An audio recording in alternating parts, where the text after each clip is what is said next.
Hello and thank you for joining me.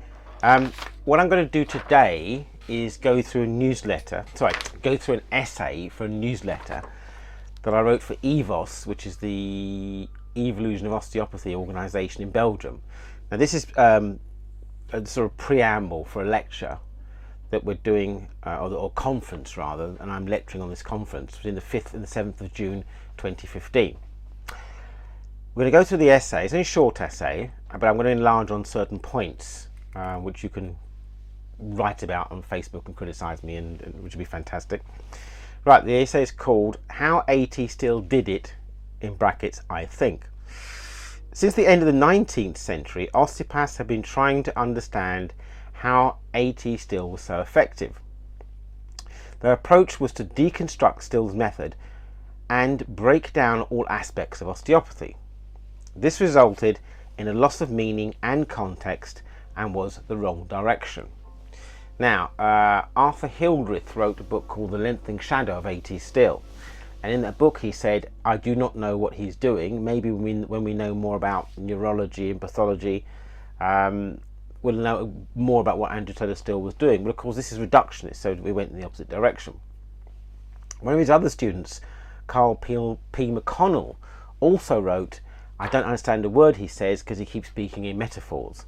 That was the way at the time. There was no precision. The metaphor was used as sort of a poetic approach, so no one knew what he was talking about.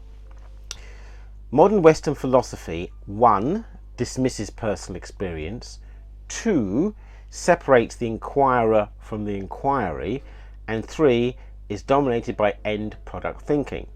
Excuse me. So dismisses personal experience. What philosophy does, it tries to prove itself by argument rather than experience. This distances the person from the experience. It separates inquirer from inquiry, which is what is similar to what I just said, because it likes to see things as being objective, and this is what influenced modern science, and is dominated by end product thinking. So for example, osteopathy does this. So behind me is the philosophy of osteopathy, in front of me is manipulation. This is the end product. We're dominated by the end product. We have so many lectures on manipulation, but no lectures on philosophy. So Kant and Goethe have heavily influenced North American philosophy in the 18th to 19th century. Their idealistic or non-reductionist approach to nature was consistent with the early Greek philosophers. This route taken by Still was later, in the 20th century, developed into hermeneutics and phenomenology. Now you can look those up. Attempts at redressing the balance in mid-19th century America came from Kantian and Goethean philosophers, Herbert Spencer, Alfred Russel Wallace, Ralph Waldo Emerson, William James, Henry David Thoreau, and Mark Twain, to name but a few. Central to their approach was to stimulate the reader's experience with the text. During the 20th century, osteopaths tried to understand Still's writings by employing a what did he say and do method, instead of trying to build up their own experience through the text. Still didn't want this and refused to teach manipulation formally.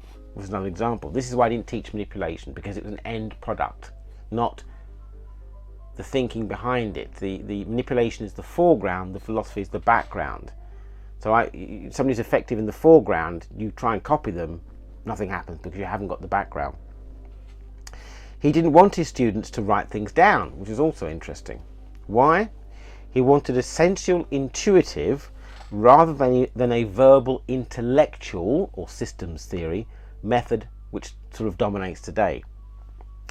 For Still, osteopathy is unfinished, personal and dynamic, and that's the power. It's unfinished. Same as text is unfinished. You complete the text by reading it. You complete osteopathy by doing it. Manipulation is the method of delivery of a dynamic philosophy, not a formulaic act. So to understand osteopathy, we have to catch it in the act of doing, not an end product.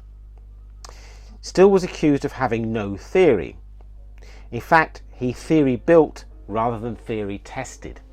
Now, theory comes from theoria, and theoria is derived from Plato's dialogues, theaetetus, for which we get the word theatre, and it means to behold. He was aware that we interpret what we palpate, but knew we were unaware of how we interpret, so we can palpate.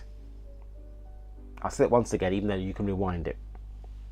He was aware that we interpret what we palpate, but knew we were unaware of how we interpret, so we can palpate. So this is before what you feel. Essentially, you have to think for yourself, as A.T. Still did.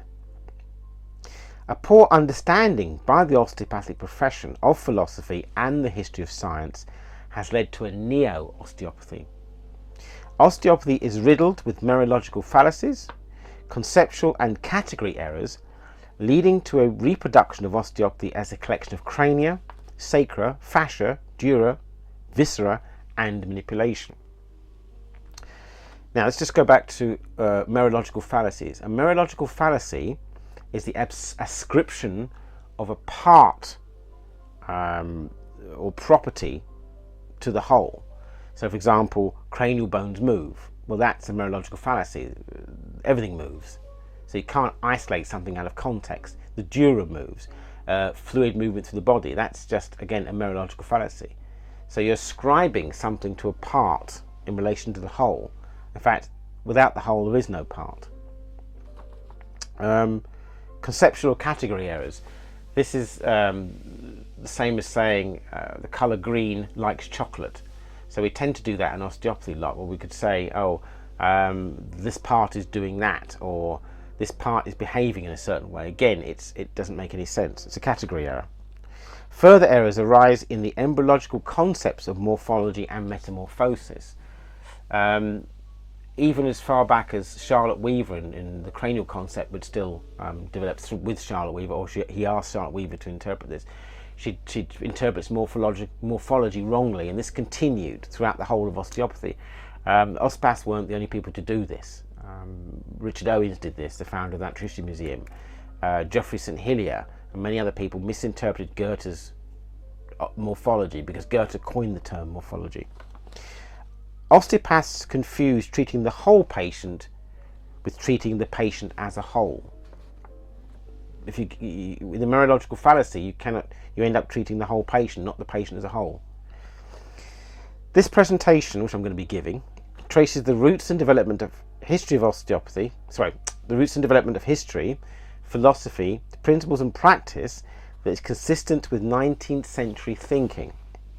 How Still did it can be seen in the 20th century development of hermeneutics and phenomenology, I think. Thank you.